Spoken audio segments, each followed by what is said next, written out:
tell me, like, what attracted you to the fraternity in the first place? I just thought it was a group of cool guys. They seemed really chill. I was just looking for a place to hang out. And could you tell me a little bit again about some of the hazing that you went through? I mean, it started off really slow, really light things. And then it just kind of picked up randomly. I know on our bid night, we had about 4 kegs out there, and they split us up into groups of like 10 guys, and it was just like finish the kegs and however you can, and we just kept throwing up. You just go to a keg stand, keep throwing up, and which that wasn't that bad. It was all fun and games, and then as things progressed, they just started getting like more aggressive, more like demeaning. We'd have callbacks where we'd go to the house or get called back to the house at like, midnight.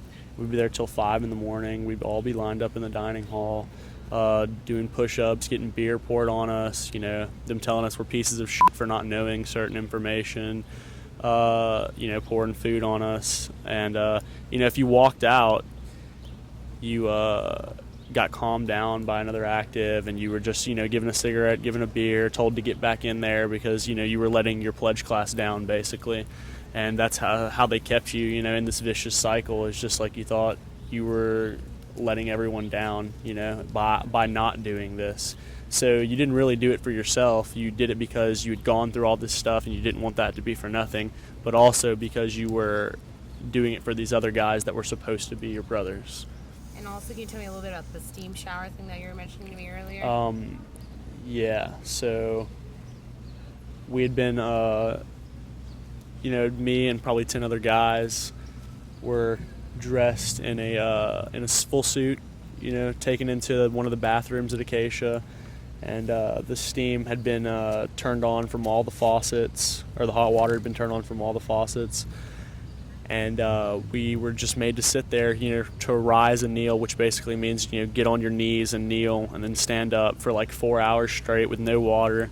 Eventually, one of my pledge brothers who has a heart condition passed out, and we drug him outside, and, we gave him some, juice and other stuff, some water, and then after that occurred, they decided that it would have been a good idea to give us water, so they came around with water every so often to give us that. Could you have left at any point in the shower? No, you can't leave. It was a punishment basically. So what were y'all being punished for? Being bad pledges. What did y'all do that was bad? What constitutes a bad pledge? Just whatever. Some person was in there because they thought he was literally a cocky asshole. That was the reason he was in there. Some people were in there, because they just didn't like him. Nobody liked him. They had done something specific. Just a host of reasons. If they thought that you were just a bad pledge, you ended up getting in there. And can you tell me a little bit more about Hell Week? It starts, they tell you you're going to take the national test, and the national test is supposed to be what you're studying for this whole time, like reading your Pythagoras and stuff. And you get there, you sit down and take the national test, and the president, Matthew Berry at the time, he's like, "Are you guys ready for this? Are you sure?" We're like, "Yeah, we're ready." And he's like, "All right, good." And so a bunch of actives run out, flip all the tables over, tell you to get the on the ground, and throw flour on you. You start doing push-ups, which that was nothing out of the ordinary. We had done that before. They inform you that now you're a candidate instead of a pledge, and you have to have a battle buddy. You have to have one guy to stay with you at all times. You can't smile, you can't laugh, you can't look at people in the eyes.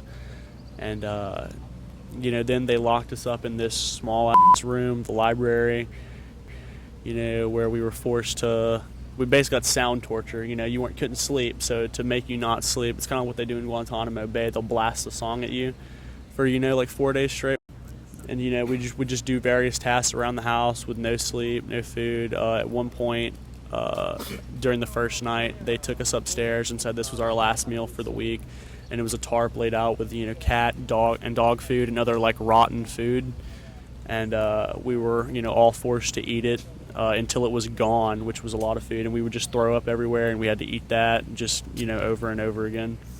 you technically had the ability to leave whenever you wanted, but you would have been like dropping out of the fraternity essentially. And the idea is that you would have been letting down all those other guys, because if you left, then they're just going to get it worse. So you stayed to protect them. You said you received some threats? I've received some threats from people in person. I try not to respond to them, keep my cool. Yeah, so, on top of the threats, my car was also vandalized, about $3,000 worth of damage. The police are investigating it right now, but we believe that it was members of the Acacia fraternity. And when did that happen? This happened about 2 weeks ago. I think that it's because, it's just vengeance, basically, because they're off campus now, and they're going to try to find any way to fuck with me that they can. The whole pledge process, like at the beginning, though, you're pretty confident, you'd say? Yeah, I felt fine, I thought that it was going to be fun. They told you, they're like, you're never going to have to do anything that you're uncomfortable with. It's going to be fine, this is going to be one of the best experiences of your life. You're going to have a good time. So I thought, we were going to have to do some silly stuff. We were all going to have a laugh, maybe a few embarrassing things. I didn't know it would ever be anything like this. I thought it was going to be, just cool, hanging out with guys, getting to know these guys, and it just didn't end up like that. I figured that fraternal hazing was kind of just a thing that was in movies. I didn't know that it was still as prevalent as it is today. And when I joined the fraternity, nobody had told me about it. Nobody told me it was going to be hard. And, just one random day, I remember one of my pledge brothers talking about, hey, Acacia's like the second worst hazing on campus, right? And I'm like, no, I didn't know that. Nobody told me that. And so I just kind of blocked it out of my mind and kept going. But sure enough, eventually it got turned up.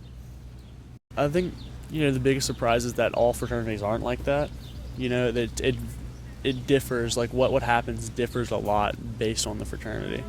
And I guess sometimes it's really hard to tell because, on the outside they can be, seeming like they're doing really good, and then you never know what's going on behind these walls.